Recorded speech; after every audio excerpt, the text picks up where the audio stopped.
Vamos de mal en peor en el Monte Everest. Escalar el Everest suena emocionante, pero solo para los valientes y audaces.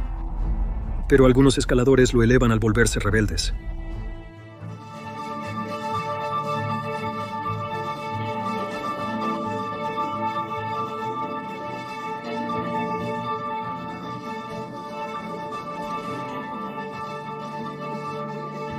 Imagina colarte más allá de las puertas. Estás luchando contra el mal de altura y trampas mortales heladas, desde descensos audaces en snowboard hasta ascensos en solitario no autorizados. Los escaladores ignoraron precauciones y reglas. Pero el Everest no juega y las apuestas son tan altas como pueden ser. Prepárate para una historia de rebeldes en el Himalaya. Se recomienda discreción al espectador. Esta es la historia de Lydia Brady, la primera mujer en llegar a la cima del Monte Everest sin oxígeno suplementario y hacerlo en solitario. Rompió récords, pero no siguió las reglas para lograrlo. Su aventura hizo historia, pero también causó mucha controversia. La historia se remonta a 1988. Lydia formaba parte de un equipo de Nueva Zelanda que viajó a Katmandú para conectarse con otros escaladores de Checoslovaquia en una misión para escalar el Monte Everest. Había dos rutas que los escaladores tenían permiso para escalar, Lhotse y la cara suroeste del Everest. Pero estas rutas eran muy empinadas y no aptas para escalar. Los compañeros de Lydia se rindieron, incapaces de escalar. Yo estaba en el campamento 2, luego de llegar desde el campamento base ese día. Ellos bajaron tras intentar el Pilar Sur, cansados y sin poder llegar a la cima, decidiendo irse a casa. Pero Lydia estaba decidida a llegar a la cima, incluso si debía viajar sola. Ella inició su viaje y analizó la ruta más segura. Si quería llegar a la cima, entonces la forma más segura sería tomar la ruta del Carbón Sur. Solo había un problema. Escaló la ruta sin permiso. Eso no iba a detenerla. Ya estaba familiarizada con esta ruta de aventuras anteriores y sabía que tenía pasos bien definidos. Comenzó su viaje haciendo la caminata de 26.246 pies desde el campamento 2 hasta el campamento 4. Al día siguiente, el 14 de octubre de 1988, a las 2 de la mañana, comenzó su ascenso a la cima del Monte Everest. Las condiciones de escalada eran mucho mejores en esta ruta, con el suelo cubierto de nieve compacta, lo que facilitaba mucho la escalada. Una vez que avanzó más hacia la cumbre, había huellas incrustadas en la nieve de un equipo de escaladores españoles, lo que le facilitó continuar su viaje. Tras casi 12 horas escalando, se topó con los montañistas españoles. Eran cerca de las 2:40 de la tarde y le aconsejaron que era demasiado tarde para seguir caminando, pero Lydia estaba decidida a alcanzar la cumbre. Cuando llegó a la cima ya no pensaba en el tiempo. Lydia puede haber logrado su objetivo de alcanzar la cumbre por su cuenta, pero una vez que estuvo allí, tuvo que pensar en cómo iba a bajar y en qué tipo de problemas se iba a meter. Sabía que solo iba a sobrevivir si volvía a ponerme en marcha. Estaba aterrada de no poder bajar. Inició su regreso por la montaña. Al llegar a la zona de estacionamiento de los escaladores españoles, se detuvo para descansar y beber agua. Aunque estaba agotada, también estaba agradecida de estar segura y viva. Pero las cosas no fueron tan buenas para ella al regresar a la base del Everest. 4 escaladores checos desaparecieron tras ser atrapados por mal clima. Sus compañeros de equipo ya habían vuelto a Nueva Zelanda, dejándola sola. Encima de todo esto, también estaba en problemas por escalar una ruta para la que no tenía permiso. El Ministerio de Turismo amenazaba con tomar medidas cuando descubrieron que Lydia tomó una ruta ilegal para escalar la cima de la montaña. Enfrentaba varias penalizaciones, incluyendo una prohibición de escalar de 5 a 10 años. Si escalas una ruta sin permiso en Nepal, generalmente te prohíben durante 5, pero en su mayoría 10 años.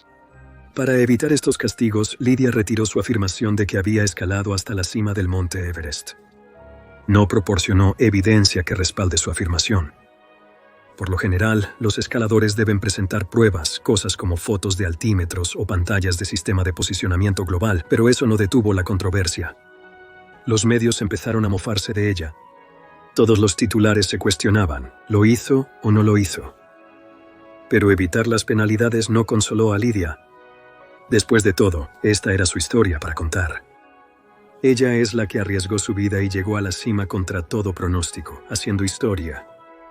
Con algo de aliento de otros escaladores, Lydia hizo pública su historia. Lydia tuvo la fortuna de escalar el Everest ilegalmente y sobrevivir, siendo una de las pocas en nuestra lista. Ahora podrías estar preguntándote cuál es la diferencia entre escalar el monte Everest legal e ilegalmente. Cada escalador requiere un permiso para realizar esta travesía de manera legal. Si se descubre a un escalador usando una ruta sin permiso, podría haber graves consecuencias. Esto es exactamente lo que sucedió en nuestra próxima historia de la expedición ilegal liderada por Nimsdai Purja. Nimsdai Purja es un escalador de renombre mundial. Ha dejado su huella en el mundo del montañismo al escalar los 14 8000 en el lapso de 6 meses y 6 días. Es posible que hayas visto su épico documental de Netflix 14 Cumbres. Nada es imposible. Aunque este montañista puede tener muchos logros bajo su nombre, no es ajeno a la controversia. Uno de ellos incluye su expedición del 2024 al monte Everest. Nimsdai tenía permisos para escalar el pico Lingtron. A pesar de tener permisos válidos, no pudo usarlos para otros. Su compañía, Elite Exped, trajo un grupo de escaladores al monte Everest. Se suponía que cada escalador debía tener permiso para escalar la ruta. Sin embargo, creían que la empresa había conseguido los permisos necesarios. En ciertas situaciones, cuando hay un grupo viajando juntos, se puede compartir un permiso. El permiso para escalar el pico Lingtron cuesta $400. Pero esta no era la ruta que el montañista experto deseaba seguir. Él quería escalar la ruta del Everest. Los permisos para esta ruta cuestan $11,000 por persona. Pero esto no detuvo a Nimsdai y su grupo. De todos modos, emprendieron el viaje. Había 11 escaladores más de diferentes países alrededor del mundo. Aunque este grupo no alcanzó la cima, llegaron lo suficientemente lejos para justificar una investigación. Supuestamente la mayoría del grupo llegó al glaciar Khumbu. Algunos de los escaladores más fuertes llegaron al campamento 3. Pero hubo algunas otras controversias en torno a esta escalada. Supuestamente, Nimsdai organizó que un helicóptero llevara al grupo desde Katmandú hasta el campamento 2, lo cual es altamente ilegal. Está prohibido que los helicópteros sobrepasen el campamento base del Everest. También los guió por una sección ilegal de la cascada de hielo en el Everest hasta el campamento 3. Testigos anónimos informaron al Departamento de Turismo sobre lo que presenciaron. El problema no era solo que los escaladores no pagaron. Nimsdai tomó rutas muy peligrosas. Por suerte, no hubo lesiones ni muertes. Se está investigando lo sucedido. Elite Exped negó las acusaciones. Se informó que 2 escaladores obtuvieron permisos de Seven Summit Treks. Estos permisos permitieron a los escaladores compartir con grupos de hasta 15 personas. Kayla es una reconocida y experimentada escaladora. Ella ha participado en varias expediciones de Nimsdai y es embajadora de su tienda. Pero los otros escaladores entrenaban en el campamento base. Los testigos sospecharon inicialmente debido a que la ruta del pico Lingtron es directa, como un sendero de senderismo. Actualmente no hay registros de penalizaciones para Nimsdai y los demás escaladores. La investigación continúa, así que podría ser capaz de actualizarlos en una fecha posterior. ¿Crees que estos escaladores merecen una penalización por tomar una ruta ilegal? A medida que pasamos de mal en peor, las historias comienzan a volverse más complicadas. Marcos y Freddy fue el primero en descender el monte Everest en snowboard. Su primer viaje fue en 2001 y fue un éxito. Pero cuando intentó hacerlo por segunda vez en 2002, las cosas tomaron un giro inesperado.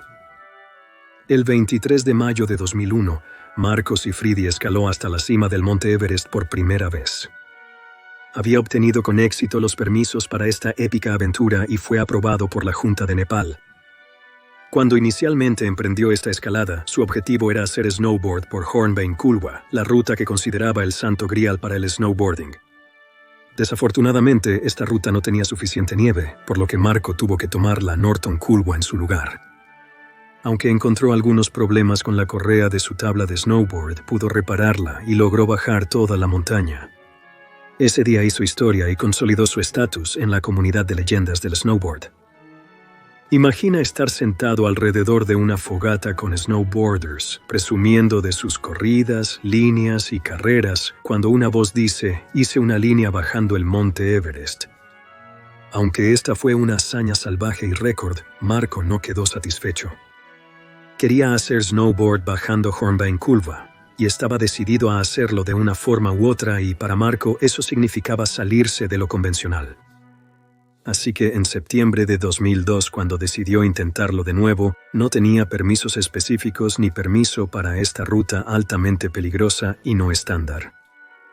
Aunque el otoño no es la temporada ideal para escalar, Marco estaba enfocado en las condiciones de la nieve al bajar. Pensaba que la nieve de comienzos del otoño era ideal para el snowboard. Cuando Marco comenzó su viaje montaña arriba, tuvo que atravesar condiciones de nieve profunda. Le tomó 12 horas y media llegar a la cima. La escalada fue 3 veces más larga que la del año anterior. Cuando llegó a la cima de la montaña, se tomó un tiempo para admirar el impresionante paisaje. Era tal como lo imaginaba. Pero antes de comenzar su descenso, los sherpas con los que escaló sintieron que algo no estaba bien. Le advirtieron sobre la hora tardía y las malas condiciones. Sin embargo, Marco no iba a escuchar. Tenía otros planes en mente y estaba entusiasmado por ejecutarlos. Mientras Marco bajaba la colina, los sherpas iban en dirección opuesta para buscar refugio en el campamento. Querían llegar allí antes de que llegara la tormenta. Después de recorrer casi 4.000 pies, vieron lo que creían que era una figura. En ese momento, pensaron que tal vez era Marco, pero a medida que se acercaban a la zona, notaron que no había marcas de la tabla de snowboard en la nieve. Los sherpas se percataron de que lo que vieron no era una figura, era una aparición. Con las malas condiciones, sabían que Marco había emprendido una misión mortal. Aunque intentaron convencerlo de acampar y descender al día siguiente, el joven snowboarder estaba empeñado en bajar por la ruta del Santo Grial. Su impaciencia le costaría la vida. Al volver al campamento base, los sherpas confirmaron sus peores temores. Marco nunca regresó. A la fecha, su cuerpo y su tabla de snowboard siguen desaparecidos. Pero esto no es necesariamente una sorpresa. Ha habido muchas personas que desaparecen en el monte Everest y nunca se vuelven a ver. La causa más probable de muerte es que cayó víctima de las condiciones climáticas de la cumbre, especialmente porque estaba comenzando una tormenta. También es posible que quedara atrapado en una avalancha. Dada la gran profundidad de la nieve en esa temporada, este podría ser otro escenario probable. Sin embargo, Chloe, la hermana de Marco, tiene una versión distinta de lo ocurrido. Ella cree que su hermano simplemente continuó su descenso más allá del campamento base y se dirigió a Tíbet. Está viviendo libremente, explorando el mundo una cima a la vez. Esta historia es de las más controvertidas. David Sharp era un montañista experimentado que intentó escalar el monte Everest por su cuenta, sin las medidas de seguridad adecuadas. Hay muchas razones por las que se podría haber evitado su muerte, y aún tiene a la gente hablando casi 20 años después. David Sharp había escalado a la cima de muchas montañas, pero fue el monte Everest el que resultó ser el mayor desafío para él. Antes de su fatal viaje en 2006, ya había intentado escalar esta montaña 2 veces. Ambas veces tuvo que retroceder antes de llegar a la cumbre. Para su tercer viaje, David estaba decidido a alcanzar la cima. Quería llevar el menor peso posible, por lo que decidió no llevar oxígeno embotellado. Listo para su aventura, comenzó su ascenso en solitario el 13 de mayo de 2006. Antes de contar lo que le pasó a David Sharp, debemos hablar sobre Green Boots. Si conoces el Everest, probablemente hayas escuchado sobre Green Boots. En 1996, un escalador indio con brillantes botas verdes murió congelado al intentar alcanzar la cima del Everest. El cuerpo fue retirado de la montaña en 2014, pero hasta entonces fue utilizado como un punto de referencia por los escaladores para darles una idea de cuánto habían avanzado. El 15 de mayo de 2006, un grupo de escaladores llegó a la cueva donde yacía Botas Verdes. Pero esta vez les aguardaba una gran sorpresa. Botas Verdes no estaba solo en el lugar. A su lado estaba David Sharp. En ese momento aún vivía, pero estaba sentado en silencio con las piernas cruzadas y carámbanos colgando de su rostro. El grupo le gritó para que se levantara, pero no respondió. Lamentablemente, el grupo siguió adelante sin alertar al campamento base para solicitar ayuda. Durante el día, varios grupos de escaladores rebasaron a David. Cada grupo intentó llamar su atención. No habló, pero gesticuló para que algunos grupos se alejaran. Cada grupo que informó lo que vieron dio relatos variados sobre el estado en el que se encontraba. Finalmente, no fue hasta que un grupo de escaladores, guiados por Maxim Sheya, encontró el cuerpo de David que alertaron al campamento base para el rescate. Maxim y los escaladores se sentaron con David, rezando hasta que las condiciones los obligaron a irse. Aunque se sentían mal por dejarlo, sabían que no había nada que pudieran hacer para salvarlo. Esta es una de las muertes más controvertidas en el Monte Everest, porque muchas personas lo vieron en un estado cercano a la muerte. Unos 40 escaladores pasaron antes de que el equipo de Maxim lo hallara. ¿Por qué ninguno de estos escaladores pudo haber pedido ayuda por radio? Algunos escaladores afirmaron que pidieron ayuda por radio, pero les dijeron que lo dejaran y regresaran al campamento. Incluso Sir Edmund Hillary, el primer hombre en llegar a la cima del Monte Everest, comentó sobre el evento.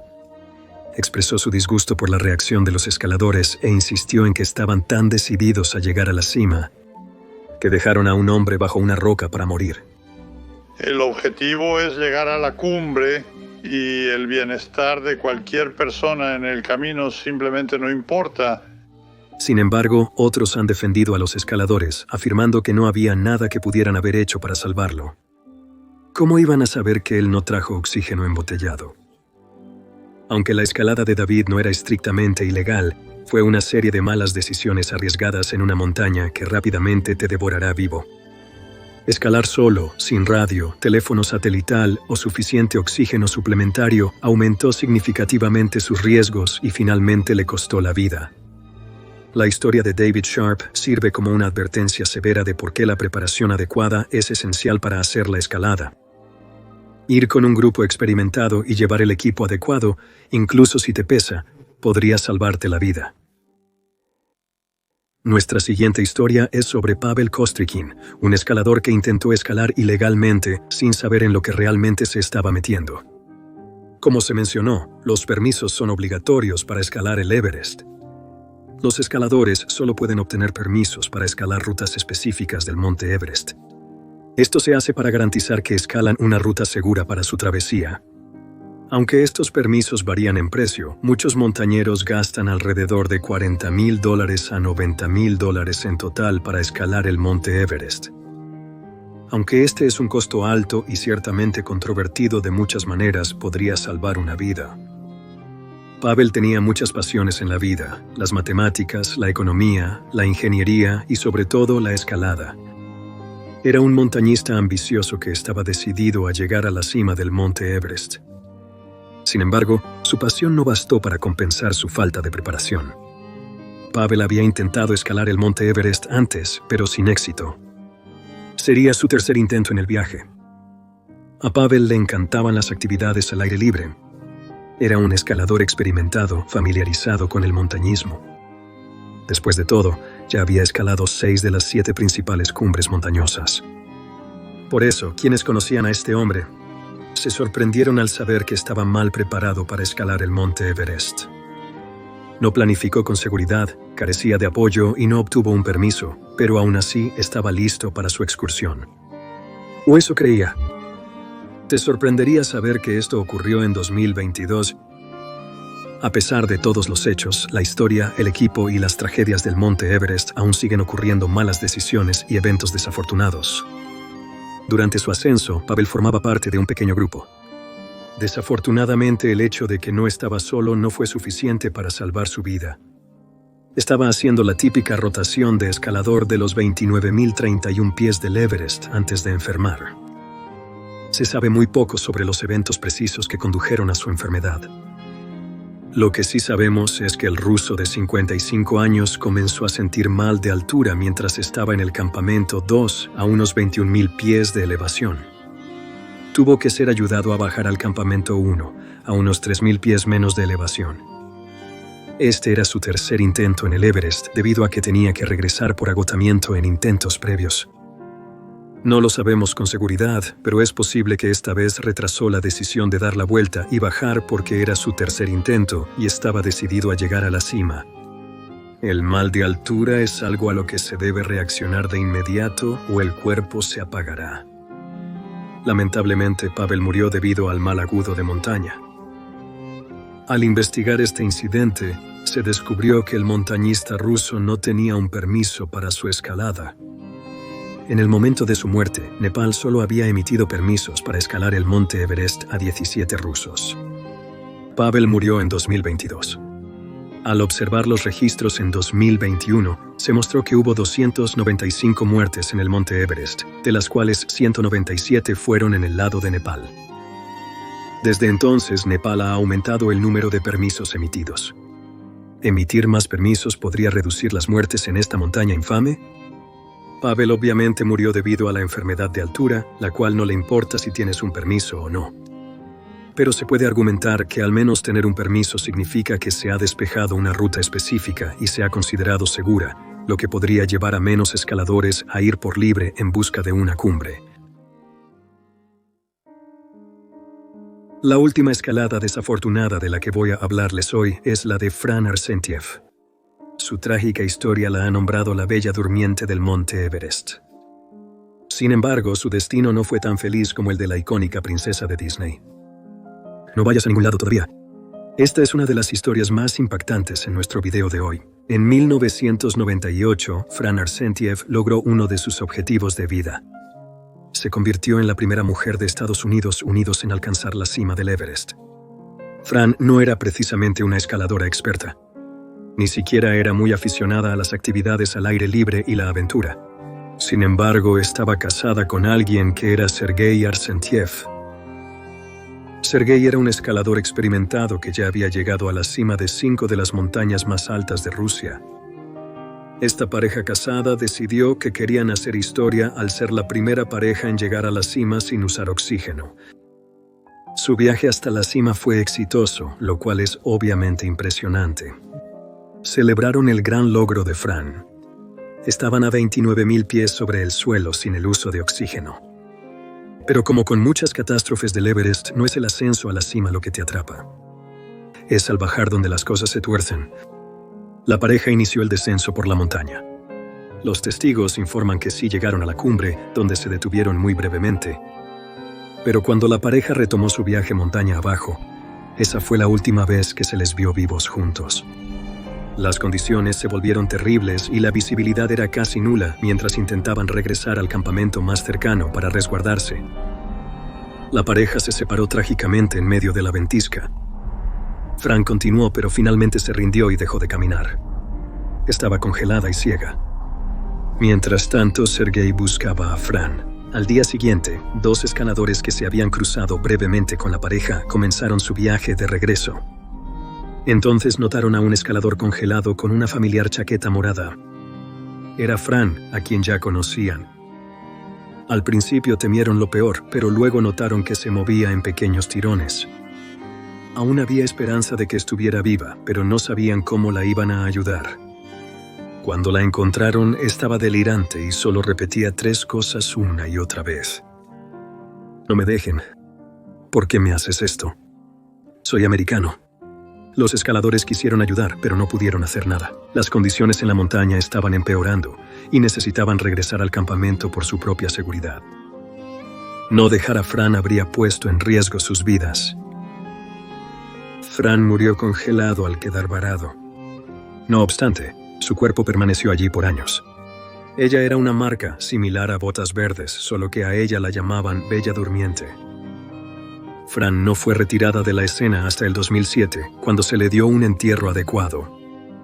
Su cuerpo fue cubierto con la bandera estadounidense en el momento en que fue retirada, como signo de respeto. Su esposo Sergei no fue descubierto hasta un año entero después del incidente. Se cree que murió a causa de una caída mientras intentaba salvar a su esposa. Puede que pensara que su experiencia era suficiente para mantener a salvo tanto a él como a su esposa, pero en las pendientes escarpadas e indomables del Everest, la experiencia no es suficiente para mantener a salvo a nadie. Déjame saber tus pensamientos en los comentarios abajo. Gracias por ver y nos vemos en el próximo. Mantente audaz y vive valiente.